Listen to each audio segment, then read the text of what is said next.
بسم الله الرحمن الرحيم فاذكروني أذكركم واشكروا لي ولا تكفرون يا أيها الذين آمنوا استعينوا بالصبر والصلاة إن الله مع الصابرين۔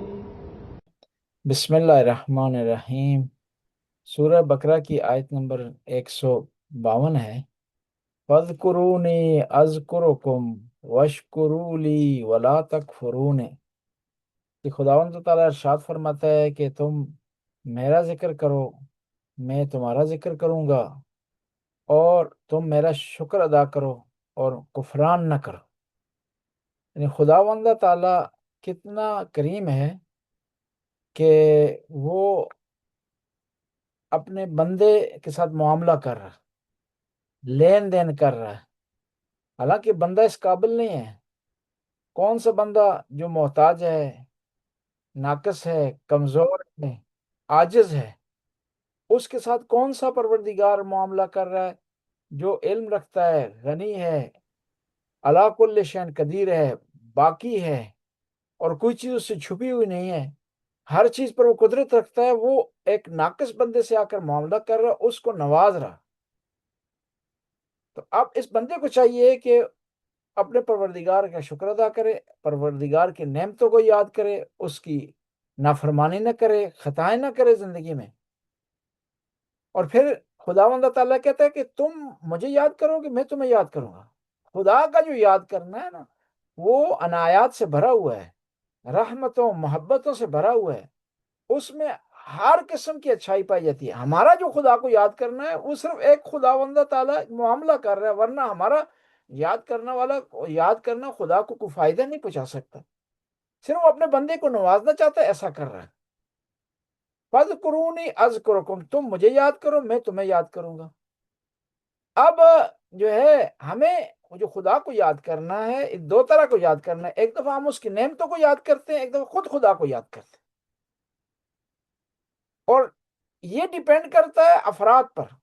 بنی اسرائیل کی جب بات ہو رہی تھی تو خداوند تعالیٰ نے ارشاد فرمایا فَاذْكُرُوا نِعْمَتِيَ الَّتِي أَنْعَمْتُ عَلَيْكُمْ، تم میری ان نعمتوں کو یاد کرو کہ جو میں نے تم پر انعام کیے ہیں۔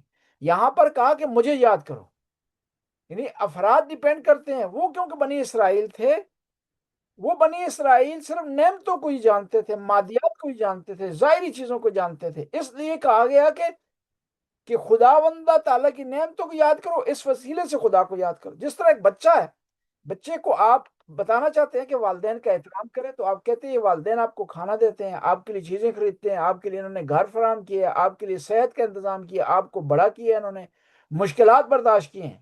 ان نعمتوں کے ذریعے بچوں کو باور کروا رہے ہیں کہ والدین احترام کرنے والی چیز ہے۔ لیکن وہی بچہ جب بڑا ہو جاتا ہے تو اس کو کہنے کی ضرورت نہیں پڑتی، سمجھدار ہو تو اس کو کہنے کی ضرورت نہیں پڑتی کہ آپ اسے کہیں کہ یہ والدین اس لیے ان کا احترام ضروری ہے کہ انہوں نے آپ کے لیے جو ہے پردیس کاٹا ہے، انہوں نے آپ کے لیے سختیاں برداشت کی ہیں، انہوں نے آپ کے لیے نعمتوں کا انتظام کیے، انہوں نے آپ کے لیے لوگوں کی جھڑکیاں برداشت کی ہیں۔ اس وقت کہنے کی ضرورت نہیں پڑتی۔ یہاں پر بھی اس طرح ہے۔ اب جب ایمان والے لوگ آ گئے، مومن ہو گئے، اب ان کو ضرورت نہیں ہے بتانے کی کہ اللہ کو اس لیے یاد کرنا کیونکہ اس نے نعمتیں دی ہیں، اللہ کو اس لیے یاد کرنا اس نے عنایات دی ہیں، بلکہ خود خدا کی ذات اگر اس کی نعمتیں نہ بھی ہوتی تو وہ ہستی ایسی ہے جس کو یاد کرنا چاہیے۔ فَاذْكُرُونِي أَذْكُرُكُمْ، اور پھر یہاں پر یہ کہا کہ میرا شکر ادا کرو۔ شکر بھی ایک قسم کا ذکر ہے، یعنی الحمدللہ کہتے ہیں، وہ بھی تسبیح ہے قسم کی۔ پھر کیوں علیحدہ اس کو ذکر کیا؟ تاکید کے لیے ذکر کیا کہ یہ بھی ذکر ہے، لیکن جو شکر والا ذکر ہے اس کی زیادہ تاکید کی۔ آپ اس کو اپنے ذہن میں رکھیں، اپنے تذکر میں لائیں۔ اور پھر خداوند تعالیٰ نے جگہ جگہ اپنے بندے سے معاملہ کیا ہے بعض چیزوں کی تاکید کرنے کے لیے۔ یہاں کا فَاذْكُرُونِي أَذْكُرُكُمْ، تم مجھے یاد کرو میں تمہیں یاد کروں گا۔ سورہ بقرہ کی آیت نمبر 40 میں کہا اوفوا بعہدی واوف بعہدکم، تم میرے وعدے کی وفا کرو میں تمہارے وعدے کی وفا کروں گا۔ میں نے تم سے وعدہ کیا ہے تمہیں نعمتیں دوں گا، میں تمہیں وعدہ کیا ہے تمہیں مشکلات سے محفوظ رکھوں گا، میں نے تم سے وعدہ کیا ہے کہ تمہارے لیے ہر آسائش کا انتظام کروں گا۔ اب تم نے مجھ سے وعدہ کیا تھا کہ نماز پڑھو، تم بھی اس کے میرے وعدے کے مقابلے میں تم بھی ایسا کرو. تم نے مجھ سے وعدہ کیا تھا غلطی نہیں کرنی، خطا نہیں کرنی، مسٹیک نہیں کرنی، تو اب تمہیں بھی چاہیے اپنے وعدے کی وفا کرو. اللہ نے تو وفا کر دی ہے، تمہیں صحت دی، تمہیں نعمتوں سے نوازا، تمہیں والدین جیسی نعمت سے نوازا، تمہیں ولایت امیر المومنین جیسی نعمت سے نوازا، تمہیں قرآن جیسی نعمت سے نوازا، تم میں انبیاء کو بھیجا. تو اب تمہیں بھی چاہیے کہ جو وعدہ تم نے اپنے پروردگار سے کیا اس کو بھی نبھاؤ. اور پھر ایک اور جگہ پر اللہ تعالیٰ نے کیا ہوا اسی طرح معاملے کی بات کی ہے اپنے بندے سے. فَافْصَحُوا يَفْصَحُ اللَّهُ لَكُمْ. سورہ مجادلہ کی آیت نمبر 11 میں ارشاد ہوتا ہے کہ اے اللہ کے بندو جگہ بناؤ تاکہ خدا تمہارے لیے فراغی کرے. یہ اس کا ایک بیک گراؤنڈ ہے کہ اللہ کے رسول مسجد میں تقریر فرمایا کرتے تھے، خطبہ ارشاد فرمایا کرتے تھے، لوگوں کا بھیڑ ہو جاتا تھا اور کچھ لوگ یہ چاہتے تھے کہ فرنٹ میں کھڑے ہوں، اور وہ بجائے کہ دیر سے آتے تھے لیکن آگے جانے کی کوشش کرتے تھے اور پھر کوشش کرتے تھے جہاں وہ بیٹھے ہیں ان کے قریب کوئی نہ آئے. تو خدا نے ارشاد فرمایا اگر تم چاہتے ہو کہ خدا تمہارے لیے فراغی کرے تمہیں بھی چاہیے کہ لوگوں کے لیے فراغی کرو. اور یہاں پر کہا نا فَاذْكُرُونِی، میرا ذکر کرو. ذکر سے مراد امام باقر علیہ السلام فرماتے ہیں کہ ذکر سے مراد ذکر کے مصادیق میں سے ایک مصداق کیا ہے، وہ تسبیح فاطمۃ الزہرا ہے کہ 34 دفعہ اللہ اکبر، 33 دفعہ الحمدللہ، 33 دفعہ سبحان اللہ. اللہ کے رسول کی بارگاہ میں بی پاک حاضر ہوئیں، کہا یا رسول اللہ میرے ہاتھوں پر چھالے پڑ گئے ہیں اور میری کمر پانی لا لا کے جھک گئی ہے اور میں روزانہ تھک جاتی ہوں، تو لہٰذا دیکھیں تمام مسلمانوں کے لیے نکرانیوں کا انتظام ہو گیا ہے، جنگوں کی وجہ سے، غنیمت آنے کی وجہ سے فراغی ہو گئی ہے، مال زیادہ آ گیا، آپ مجھے بھی کوئی کنیز عطا کریں. تو دیکھیں نا ایک عام آدمی ہو، ایک عام مومن ہو، ایک عام مسلمان ہو، اس کے سامنے بیٹی آئے اور اپنے ہاتھ دکھائے اور اپنی کمر دکھائے، اپنے سفید بال دکھائے، اپنی تھکاوٹ کا اظہار کرے، تو بڑا سا بڑا آدمی بھی جو ہے وہ گھبرا جاتا ہے، پریشان ہو جاتا ہے. لیکن اللہ کے رسول نے ارشاد فرمایا فاطمہ اگر میں تمہیں نکرانی سے بہتر کوئی چیز عطا کروں تو وہ بہتر نہیں ہے تیرے لیے؟ کہا کہ بابا آپ بہتر جانتے ہیں. کہا نکرانی کی بجائے یہ تسبیح پڑھا کرو، تیری تھکاوٹ دور ہو جائے گی. یعنی دیکھیے اللہ کے رسول نے اور بی بی نے ہمیں درس دیا کہ ہمیں دین کے مقابلے میں، دنیا کے معاملے میں جو ہے کہاں سے مدد لینی چاہیے اور کس طرح ہمیں خدا کی طرف سے مدد آ سکتی ہے. جب یہ تسبیح ارشاد فرمائی بی بی تسبیح لے کر پلٹ آ گئی، اور آج تک تسبیح رسول اللہ نے تعلیم کی ہے لیکن بی بی کے نام سے چل رہی. جس طرح دعائے کمیل تعلیم کی ہے کس نے؟ امام علی نے، لیکن جس ہستی کو تعلیم کی ہے اس کے نام پر چل رہی. اب اللہ کا ذکر ہے. اب سوال یہ پیدا ہوتا ہے کہ انسان کو خدا نے بار بار کہا کہ میرا ذکر کرو، مجھے یاد کرو، پھر انسان کیوں یاد نہیں کرتا؟ پھر انسان کیوں بھول جاتا ہے؟ اس کی وجہ کیا ہے؟ پہلی وجہ یہ ہے کہ شیطان کوشش کرتا ہے کہ انسان کو خدائی ذکر بلا دے. سورہ مجادلہ میں ارشاد ہوتا ہے کہ انساہم ذکر اللہ، کہ ان کو شیطان نے کیا ہے؟ ذکر خدا بلا دیا ہے. پھر کیا ہے؟ مال کی کثرت کی طلب، لالچ، طمع، کنجوسی، یہ چیزیں جو ہے بعض اوقات ذکر سے روک دیتی ہیں. الہاکم التکاثر حتی زرتم المقابر، قرآن میں ارشاد ہوتا ہے سورہ تکاثر میں کہ یہ لوگوں کو کثرت مال کی طلب نے کیا ہے؟ خدا کے ذکر سے دور کر دیے. کیوں؟ ذکر خدا میں سے ایک بہترین ذکر نماز ہے. اقم الصلاۃ لذکری، قرآن میں ارشاد ہوتا ہے کہ میرے ذکر کی وجہ سے، میرے ذکر کے لیے نماز پڑھو. لوگ کیا نماز کیوں نہیں پڑھتے؟ کہ بھائی جو ہے اب 2 گھنٹے اور کام کر لیں، 10 گھنٹے اور کام کر لیں، اس دفعہ جو ہے گاڑی ہم نے تبدیل کرنی ہے، اس دفعہ گھر تبدیل کرنا ہے، اس دفعہ صوفے تبدیل کرنا ہے، اس دفعہ فریج تبدیل کرنی ہے. ہم نے ٹھیک ٹھاک کام کر رہی ہے، اس کو تبدیل کرنا ہے، نیا لے آنا ہے، لہذا کام کرنا چاہیے اور کام کریں گے مسلسل تو پھر نماز رہ جائے گی، ذکر خدا رہ جائے گا. اس لیے سورہ حجر میں بھی ارشاد ہوتا ہے یلہیمہم اللہ عمل، کہ ان کو ہلاکت میں ڈال دیا ان کی آرزو نے، ان کی تمناؤں نے. اور پھر یہ آرزو تمنا ختم نہیں ہوتی، انسان کی زندگی ختم ہو جاتی ہے، نماز یہیں رہ جاتی ہے، اس کے جو اعمال جو اس نے کرنے تھے وہ یہیں رک جاتے ہیں، اور پھر کیا ہے؟ انسان دنیا سے چلا جاتا ہے اور کوئی عبادت اس کے کھاتے میں نہیں ہوتی. اب جو خدا کا ذکر ہے اس کا فائدہ کیا ہوگا انسان کو؟ اگر کیا ہے خدا ذکر کے ذریعے نعمت کو اس کی یاد کرے تو خدا کا شکر اور معرفت اس کو حاصل ہوگی. پھر انسان کو خدا کی جو صفت ہے قدرت، اس کے ذریعے اس کو یاد کرے تو انسان خدا پر توکل کرے گا۔ پھر انسان اگر خدا کے علم اور آگاہی والی صفت کے ذریعے اس کا ذکر کرے، یا یعنی مثلا کہ یا ذاکر ہو یا ذاکر ہو یا عالم ہو یا علیم ہو، تو کیا ہے، انسان ہمیشہ اس کے اندر حیا رہے گا۔ گناہ کرنے جائے گا فوراً ذہن میں آئے گا کہ میرا پروردگار تو علم رکھتا ہے، وہ مجھے دیکھ رہا ہے، وہ مجھے واچ کر رہا ہے، تو وہ گناہ سے رک جائے گا۔ پھر کیا ہے، انسان اگر خدا کی نعمتوں کے ذریعے سے یاد کرے گا تو خدا سے متعلق اس کے دل میں جو ہے محبت بڑھے گی۔ پھر ایک اور چیز ہے، خدا کے عدل کو اگر یاد کرے، اس کی صفت عادل ہونے کو انسان یاد کرے گا تو کیا ہے، اس کے اندر خوف خدا پیدا ہو جائے گا۔ وہ کسی پر ظلم اور زیادتی نہیں کرے گا، کسی پر چڑھائی نہیں کرے گا، کسی کا مال نہیں کھائے گا۔ پھر کیا ہے، خداوند تعالیٰ کی امداد غیبی کو اگر انسان یاد کرے، اس کی یہ صفت یاد کرے کہ خدا مدد کرنے والا ہے، یا ناصروں کو یہ صفت ہے، اس کے ذریعے اگر یاد کرے گا تو کبھی بھی انسان نا امید نہیں ہوگا۔ اس پر کتنی مشکلات آ جائیں، کتنی سختیاں آ جائیں، کتنی پریشانیاں اس پر آ جائیں، وہ کبھی بھی نا امید نہیں ہوگا، کبھی بھی مایوس نہیں ہوگا۔ وہ کہے گا ٹھیک ہے، سختیاں ہیں، پریشانیاں ہیں، ٹینشن ہے، لیکن میری سختیاں پریشانی خدا کی قدرت سے خارج نہیں ہے، خدا کے علم سے خارج نہیں ہے۔ وہ کسی نہ کسی مرحلے پر مجھے مدد پہنچائے گا اور میں مشکل سے نکل جاؤں گا۔ اور اسی آیت سے بعض نکات نکلتے ہیں کہ خدا انسان کو مقام دے رہا ہے، منزلت دے رہا ہے، تو میرا ذکر کرے میں تیرا ذکر کروں گا، اپنے برابر لا رہا ہے، معاملے میں لا رہا ہے۔ کیونکہ کاروبار میں جب تک کاروباری کسی کے مقابلے کا نہ ہو نا تو اس سے کاروبار نہیں کرتا۔ کبھی بھی کارخانے والا موچی سے کاروبار نہیں کرتا، اس سے معاملہ نہیں کرے گا کبھی بھی، کیونکہ اس کے لیول کے۔ لیکن خداوند تعالیٰ کیا انسان کو شخصیت دے رہا ہے، معاملہ کر رہا ہے، تو میرا ذکر کر میں تیرا ذکر کروں۔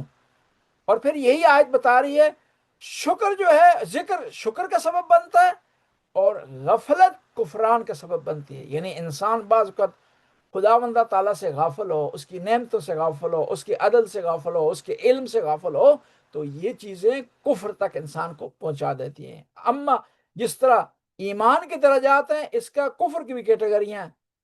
ایک کفر، یہ ایک آدمی جھوٹ بولتا ہے، ایک آدمی منافق ہے، یہ ایک مرحلہ ہے کفر کا۔ لیکن وہی آدمی جھوٹ بولنے والا، منافقت کرنے والا بعض اوقات آگے بڑھ جاتا ہے تو پھر کفر اس کا اس پوائنٹ پر پہنچ جاتا ہے کہ وہ پھر ایمان کی طرف پلٹ نہیں سکتا۔ پھر اس کے لیے خداوند تعالیٰ کہتا ہے کہ ہم فیہا خالدون، کہ یہ جو جہنم کافروں کے لیے بنایا گیا، یہ ہمیشہ اس جہنم میں رہیں گے۔ اگلی آیت کی طرف آتے ہیں، آیت نمبر 153، یا ایھا الذین آمنوا استعینوا بالصبر والصلاۃ، اے ایمان والو کیا ہے، مدد حاصل کرو کس سے، صبر سے اور صلاۃ سے۔ ان اللہ مع الصابرین، اللہ صبر کرنے والوں کے ساتھ ہے۔ کیا ہے، یا ایھا الذین آمنوا استعینوا بالصبر والصلاۃ، کہ یہاں پر بھی کہا کہ تم مدد حاصل کرو نماز سے اور کس سے، صبر سے۔ گزشتہ آیت نمبر 45 میں بھی کہا، یہ اسی طرح کے الفاظ استعمال ہوئے، لیکن اس کا جو تتمہ ہے آیت کا اور ہے۔ یہاں تتمہ ان اللہ مع الصابرین ہے، اور یہاں ایمان والوں کا تذکرہ ہے، وہاں یہودیوں کا تذکرہ ہے۔ وہاں بھی کہا گیا ہے کہ مدد حاصل کرو نماز سے اور صبر سے، یہاں بھی کہا گیا ہے، لیکن فرق ہے یہاں پر بھی وہاں پر بھی۔ فرق اس طرح ہے کہ یہاں پر کہا یا ایھا الذین آمنوا استعینوا بالصبر والصلاۃ، کہ اے ایمان والو تم صبر اور نماز سے مدد حاصل کرو، اور کہا کہ اللہ صابروں کے ساتھ ہے۔ وہاں کہا کہ نماز مشکل ہے، صرف خاشعین لوگوں کے لیے آسان ہے۔ تھوڑا ٹائٹل تھوڑا سا چینج کر دیا، مین آیت سیم ہے لیکن دونوں آیتوں کا مقصد مختلف ہے، مخاطب مختلف ہے۔ اب اس آیت کو یہاں بھی نکالتے ہیں، آپ کی خدمت میں پیش کرتے ہیں تاکہ ان دونوں کا آپس میں موازنہ کر سکیں، اور یہ بھی بتا سکیں کہ قرآن میں بعض آیتوں کا تکرار کیوں ہوا ہے، بعض آیتیں کیوں آئی ہیں مسلسل۔ وَاسْتَعِینُوا بِالصَّبْرِ وَالصَّلَاةِ، آمنو کا تذکرہ نہیں ہے، صرف کہا گیا کہ تم صبر اور نماز سے مدد حاصل کرو۔ اِنَّهَا لَكَبِیرَةٌ عَلَى الْخَاشِعِینَ، کہ کیا ہے، یہ سخت نماز صرف خشوع کرنے والوں کو، لوگوں کے لیے ٹھیک ہے۔ یعنی یہ بتایا جا رہا ہے کہ اے یہودیو، تم اگر خشوع خضوع کرو گے تو تب تمہیں نماز فائدہ پہنچائے گی، اور یہ تم سے مشکل ہے کہ تم اس سے مدد حاصل کرو نماز اور صبر سے، کیوں کہ تم خشوع خضوع نہیں رکھتے ہو۔ وہاں ایمان کا تذکرہ، ایمان کی علامت شمار کی ہے، یہاں پر ان کو حکم دیا گیا ہے۔ وہاں ساتھ کہا اے ایمان والو، اس کا مطلب یہ بتایا جا رہا ہے کہ جو ایمان والے ہوں گے وہ نماز اور نماز اور صبر سے مدد حاصل کریں گے. یہاں صرف ٹوٹلی جنرلی تذکرہ اس کا ہوا ہے. یعنی لہٰذا یہ فرق ہے، یہاں پر ایک مخاطب مختلف ہے، دوسرا وہاں ایمان کا تذکرہ ہے، یہاں ایمان کا تذکرہ نہیں ہے، تیسرا وہاں پر کہا گیا کہ صبر کرو گے تو اللہ تمہارے ساتھ ہے. یعنی اللہ بتا رہا ہے کہ ایمان والے صبر کریں گے اور ایمان والوں کے ساتھ اللہ ہے. یہاں پر ایسا تذکرہ نہیں ہے، صرف آرڈر دیا جا رہا ہے، آگے گارنٹی نہیں دی جا رہی، وہاں گارنٹی دی جا رہی ہے. ہم ابھی دوبارہ آتے ہیں اب اسی آیت کی طرف. آیت نمبر 153 ہے.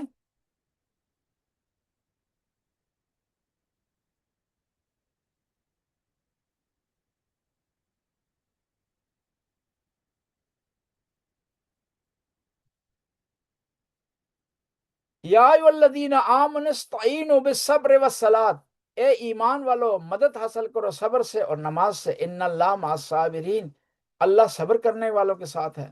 دیکھیں نا یہاں آرڈر ہو گیا کہ آپ نے مدد حاصل کرنی کس سے؟ نماز اور کس سے؟ صبر سے. انسان اپنی زندگی میں مشکلات کا شکار ہو جاتا ہے اور انسان محدود ہے، بعض اوقات مشکلات پر حاوی نہیں ہو سکتا، اور وہاں پر اللہ کی مدد نہ ہو، انسان اگر صبر نہ کرے، ذکر خدا سے مدد حاصل نہ کرے، نماز سے حاصل نہ کرے، تو ممکن ہے بعض اوقات آپس سے باہر ہو جائے اور مشکلات کا شکار ہو جائے. وہاں پر لامحدود انسان کو کہا گیا کہ وہ نماز سے مدد حاصل کرے. اب سوال یہ بتاتا ہے کہ نماز سے کس طرح اس کو آسانی ملے گی مشکلات میں؟ کیونکہ انسان ہے مادی، محدود ہے، لمیٹڈ ہے، اور مشکلات آتی ہیں تو کنٹرول سے باہر ہو جاتا ہے.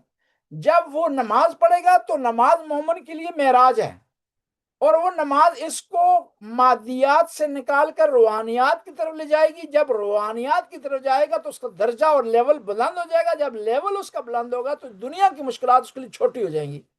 جب مشکلات اس کے لیے چھوٹی ہو جائیں گی تو وہ مایوس نہیں ہوگا. جب مشکلات اس کے لیے چھوٹی ہو جائیں گی ان کی وجہ سے پریشان نہیں ہوگا.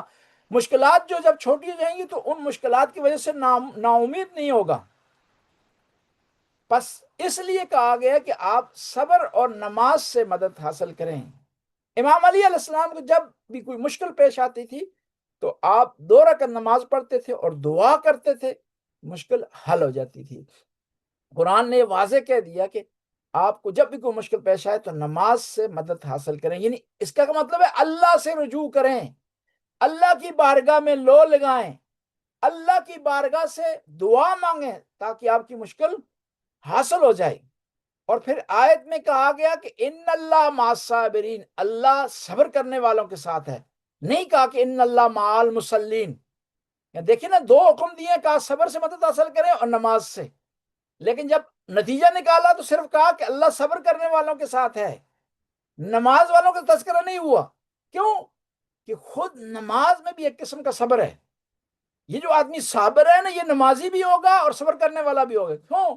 کہ نماز پڑھنے کے لیے تگ و دو کرنی پڑتی ہے، اسٹرگل کرنی پڑتی ہے، کوشش کرنی پڑتی ہے، وقت نکالنا پڑتا ہے، اپنی جو دنیاوی خواہشات ہیں ان کو سائڈ پر رکھنا پڑتا ہے، تو تب انسان نماز پڑھ سکتا ہے. بس جب یہ کہا گیا کہ اللہ صابروں کے ساتھ ہے تو اس کا مطلب یہ ہے کہ اللہ تعالیٰ نمازیوں کے ساتھ بھی ہے. دونوں کو کا تذکرہ ایک جملے میں ایک لفظ کے ذریعے کر دیا. اب یہ صبر کیا ہے؟ یہ کہاں کہاں انسان کو فائدہ پہنچا سکتا ہے؟ جنگ میں اگر صبر کیا جائے گا تو فتح نصیب ہوگی. گناہ پر صبر کیا جائے گا تو انسان متقی کہلائے گا. اور کیا ہے، انسان اگر شہوت پر صبر کرے، کنٹرول کرے، گناہ پر کنٹرول کرے تو وہ پاک دامن ہو جائے گا. اور اگر عبادت میں صبر کرے، یعنی عبادت کو بجا لائے، سکون سے آرام سے نماز کو بجا لائے، تو وہ کیا ہے؟ وہ مطیع، اللہ کا مطیع کہلائے گا. بس صبر ڈیفرنٹ ہے، مختلف ہے، ہر جگہ اس کا اپنا فائدہ ہے. اور صبر ہر جگہ پر آپ کو کام دے سکتا ہے. صبر آپ کو گناہ میں بھی آپ کو کام دے سکتا ہے، اور جب نعمتیں مل رہی ہیں وہاں بھی آپ کو صبر کام دے سکتا ہے. جب گناہ پہ صبر یہ ہے کہ آپ گناہ سے رک جائیں، نعمتیں مل رہی ہیں، نعمتوں کی وجہ سے آپے سے باہر نہ ہو، نعمتوں کی وجہ سے کنجوسی آپ کے اندر نہ آئے، نعمتوں کی وجہ سے آپ میں غرور آپ کے اندر نہ آ جائے، نعمتوں کی وجہ سے آپے سے آپ باہر نہ ہو، تو یہ وہاں پر جو ہے صبر ہوگا. دیکھیں نا خداوند تعالیٰ نے اس آیت میں کہا کہ تم مدد حاصل کرو کس سے؟ صبر اور نماز میں. پچھلی آیت میں کہا کہ شکر ادا کرو. یہاں کیا کہا؟ صبر ادا کرو، وہاں شکر ادا کرو. کیوں کہ انسان اپنی زندگی میں 2 حالتوں سے خالی نہیں ہے. یا وہ پریشان ہے یا اسے نعمت ملی ہے، خوشی اس کو ملی ہے، دو چیزیں ہیں، خوشی ملی ہے یا پریشان ہے۔ کہا خوشی ملے تو خدا کا شکر ادا کرو، پریشان ہو تو صبر کرو اور نماز پڑھو۔ یعنی دونوں حالتوں کا خدا نے ایک حل جو ہے وہ بتا دیا ہے، تاکہ انسان جو ہے درمیانہ راستہ اپنائے، خوشی میں مغرور نہ ہو جائے اور پریشانی میں نا امید نہ ہو۔ تو جب وہ نا امیدی سے بھی رک جائے گا اور مغرور بھی نہیں ہوگا تو خدا کی اطاعت میں ہوگا۔ اور پھر ویسے بھی اسلام نے کہا کہ درمیانہ کام کریں، خیر الامور اوساطها، افراط و تفریط منع ہے۔ خوشی ہو تو پھر بھی آپ نارمل رہیں، پریشانی ہو تو پھر بھی نارمل رہیں، تو تب جو آپ جا کر آپ جو ہے وہ کامیاب ہو سکتے ہیں۔ یہاں کا یا ایھا الذین آمنوا استعینوا بالصبر والصلاۃ، اے ایمان والو نماز سے مدد حاصل کرو، صبر سے مدد حاصل۔ یہ بتایا جا رہا ہے کہ نماز تمہارے لیے مددگار ہے، تمہیں پریشانیوں سے نکالے گی، تمہارا ٹینشن دور کرے گی، یہ کوئی بوجھ نہیں ہے، یہ اللہ کی طرف سے تم پر تھوم نہیں دی گئی، یہ تمہارے لیے پریشانی نہیں ہے بلکہ تمہارے لیے مددگار ہے اگر تم ایمان والے ہو۔ اور پھر یہاں پر یہ بتایا جا رہا ہے کہ ایمان وہ مفید ہے جس میں نماز اور صبر پایا جاتا ہو، ورنہ خالی ایمان لانا، خالی توحید کا اقرار کرنا، ولایت کا اقرار کرنا، نبوت کا اقرار کرنا، قیامت پر ایمان لانا، اس کا کوئی فائدہ نہیں ہے۔ اور پھر یہی آیت بتا رہی ہے ان اللہ مع الصابرین، کہ تم اگر نماز پڑھو گے نا خدا جو تمہارے ساتھ ہوگا۔ اگر چاہتے ہو خدا کی مدد تمہارے پاس پہنچے، خدا تمہیں نصرت عطا فرمائے، تو تم کیا کرو، صبر کرو اور نماز کی طرف جاؤ۔ اور یہاں پر یہ ہے نا ان اللہ مع الصابرین، خدا صبر کرنے والوں کے ساتھ ہے، حالانکہ خدا ہر جگہ ہے۔ یہ کیوں کہا گیا؟ خدا تو جو ہے ہر جگہ، ہر آدمی کے پاس ہے، ہر آدمی کے ساتھ ہے، ہر جگہ موجود ہے، پھر کیوں کہا صابروں کے ساتھ ہے؟